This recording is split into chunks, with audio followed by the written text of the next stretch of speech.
Welcome back to the Marketing Muscle Up podcast show. I'm Richard Tuturgi, founder of Com Marketing, and today I've got Ev Chapman, who is head of digital brand at Com Marketing. How are you, Ev? I'm great. How are you? Great. I thought I'd use some titles today. Make it all formal. It's very formal. Well, we're talking formal because I did want to do a tactical marketing piece today.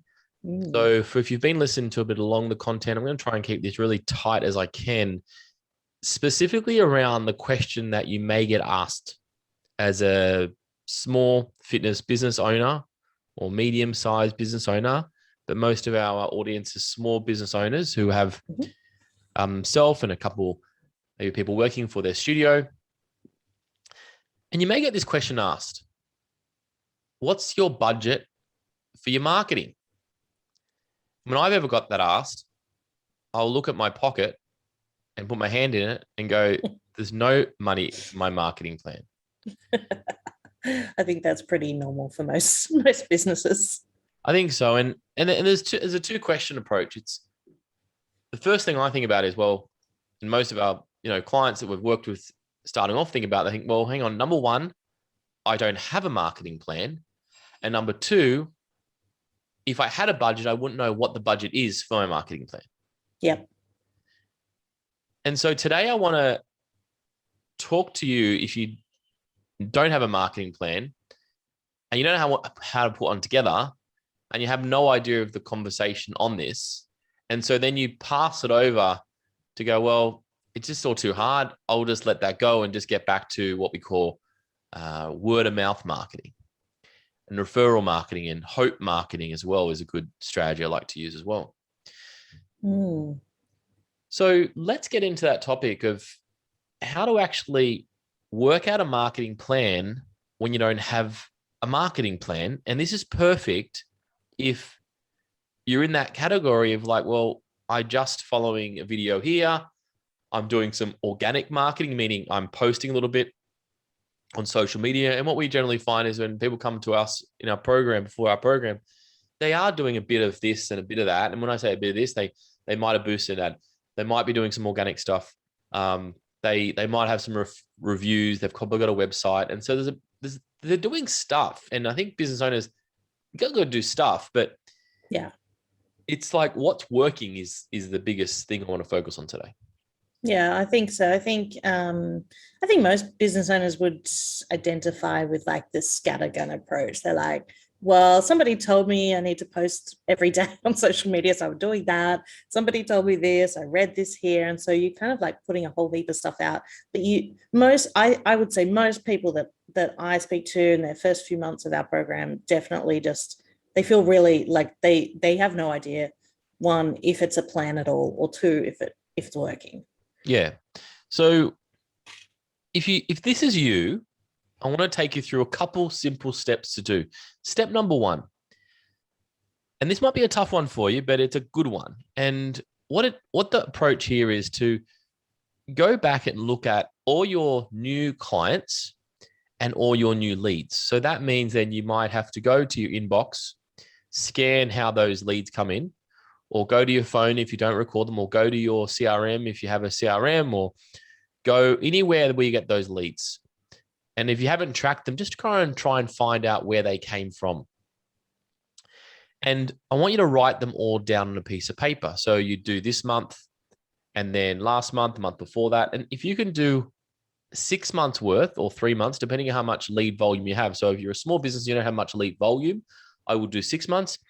If you're a business that has a lot of lead volume, but you're still not sure where they came from, or you're not sure with the marketing plan, you just write 3 months down. And this is a really important first step. And I'll tell you why. There was somebody, one of my sales guys that worked for us for many years. His name was Tim, and he was really good at closing new business. Yeah. And sometimes he'd go out to the car park. He'd go get a coffee. He'd come back and he'd say, "Oh, I signed up a new client." And I go, "Oh, that's great. But where'd they come from?" And he goes, "I don't know. They just called." And that was it. And as much as I liked the new sale, I disliked understanding where they came from. Yeah. Because I didn't know what was working and what wasn't working. And that kept me in the scattergun approach concept. And that's what keeps us all in the scattergun approach concept, where we're just throwing at everything because we're not sure what's actually working or where it's working from. And this ran on for quite a while until I realized that we really need to understand the source of where they come from. So the second part here is when you write all those clients down, what you want to do next is you want to put another kind of, so I'd write them down the page. Yep. I'll put another column and I'd write at the top, source. Source meaning where you think they first entered into the business from and then directed to make the call. Now, this is a tough one because most clients will go, oh, I just found you on Google. I just heard about you. Isn't that right, Ev? It's just found you on Google. Yeah. I saw you on Facebook, you know, and you like try and like probe a bit more. They never really know. Yeah. So a lot of this time you're going to have to guess it, or gut instinct is a good one. If you're a business owner, gut instinct is a pretty good indication.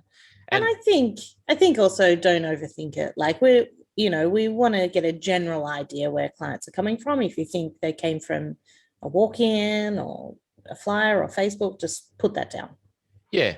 I mean, you can go ask your past clients, but up to you. But I'll try to get it out the best way you can know it. And so you should have a list of all the clients or leads and then a list of all the source. I believe personally, the source is the most important thing to understand in the close part of that potentially new client. Because if you know that they've been word of mouth, you know that the sales cycle will be very short.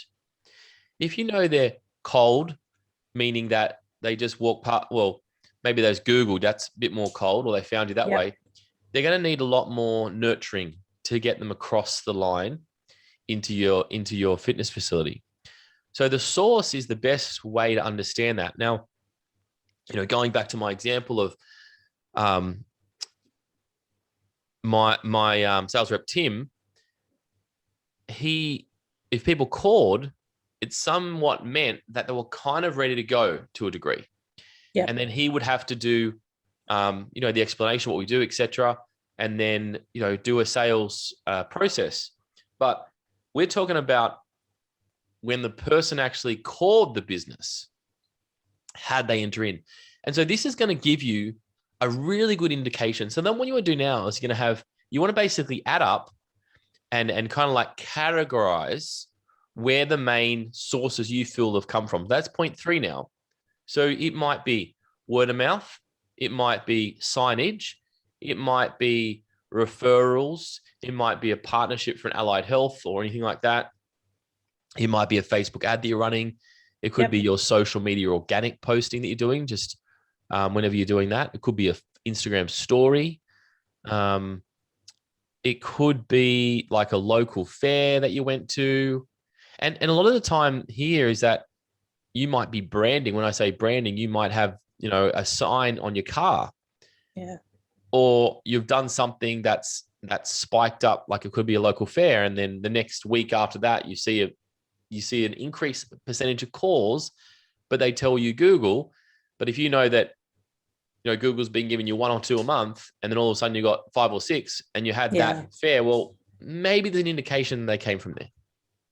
Yeah. And I think this is why sometimes we do like digital marketing, because we can pretty much like attribute it to like a Facebook ad or Google ads or something like that. But, I don't think in a local area you can discount brand and what you do every day in the community, even just like wearing your uniform around. Totally. And that kind of thing. So yeah, I think, there's probably going to be a lot of different places that they've seen you, hopefully. Yeah. And then it's like that last trigger that you that made them call you or put their details in. So we are talking about as best as you can from the initial source of where they saw you from is the key, because obviously they're either going to call you or they're going to go onto your website, to your About Us page, your landing page. That's clearly where they're going to go, because that's the front door. Yeah. But we are trying to get on the top of it, because now we're talking about marketing on the top. We're not talking about, that person just walked in the studio and just closed them. Yeah, but Yeah. where do they walk in from? What entrance, back or front? That's what we want to understand. So when you've done that, you've got a list of all your clients and leads that you've brought in over the last 3 or 6 months. Yep. And then you've got a list of all the sources. So where you think they initially came from. And then what you want to do is tally up the ones that have multiple. So if there was a walk-in times 2, put 2 walk-ins or 5 Yep. walk-ins. And then by now you should have a list that gives you the number one way people have found you over the last 3 to 6 months.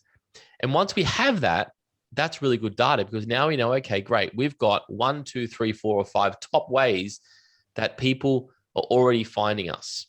Yep. So then with that data, now we can actually start to work out a marketing plan. So if, you've had a great referral that came through, maybe you had some sort of referral day once a year. So then with a marketing plan, we can then go, okay, right, what's working? Let's make that a bit more consistent. Yep. And so this is the first steps that I do.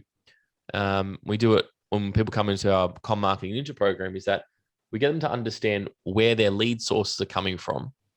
And then I can understand, well, okay, you've got already some good ways people are finding you. Let's make that a bit more consistent whilst we're working on new streams of marketing like digital. And so I just think that we give ourselves a hard time as small business owners, where we actually think we don't know anything, but we do. We just got to put it on paper, and then we really find out where that source is coming from. And then, we can work the source, and we can make that consistent. We can make that focused. We can build around it. We can create new marketing strategies and plans, instead of thinking that you have to go on the next shiny object every single month. Yeah. And I really like this way of doing it, because you're working with what you're already doing and what's already working in your business. Because, you could go out on the internet and find 100, 1,000 different marketing plans and try and do that in your business, and it's probably going to fail. But this is like bottoms up, what's already working. Let's double down on that. Yeah. This is one of the key, this is kind of one of the key secrets that we do. Yeah. When, we can get clients relatively fast results, because we're not giving them something brand new or testing a theory. We don't have time. We need to generate leads fast. We don't have time to reconfigure a landing page or reconfigure a funnel. We just want to really focus on the 1 or 2 ways that are already working, but just inconsistent. And then we can fix those up really fast. Then we can create a really cool marketing plan. But that's probably for another conversation, another day. I think so. Yeah. So basically they're listing out everyone all their clients, where they've come from, and then adding that up and doubling down on those ones that are the highest numbers. Yeah. And then we can work a marketing plan from that. And then it goes through ensuring that you have, 2 to 5 really solid funnels of leads coming through. And then we can get targeted on how much we should be spending in our marketing plan. So then the next person that comes in, they say, listen, I've got this really cool billboard I want you to advertise on as a small business. And you think, what the hell would I advertise on a billboard for? and then you might go, okay, well, billboard hasn't really worked for me. So it's a test marketing concept. Yeah. Do I have money to test the marketing concept? And you should always have some test time and test money. But, I don't really love to test a huge amount. I like to do what actually working, and pick the fruits, reap the rewards. That's it. That's the easiest way to do it. Very good, team. If you've enjoyed this episode, be sure to share it with a business friend or colleague that may get some interest out of it. And let me know how it works. You can always find us at Com Marketing on Instagram, or me personally on my IG, Richard Touturnji, spelled Touttounji. That's a good one for today, team. Take it aboard, implement it, use it. It's a marketing tactic that always works. So the next time someone calls you up to say, do you have a marketing plan? You say, yes, I understand where my best clients are coming from. I'll catch you next time on the Marketing Muscle Up podcast show.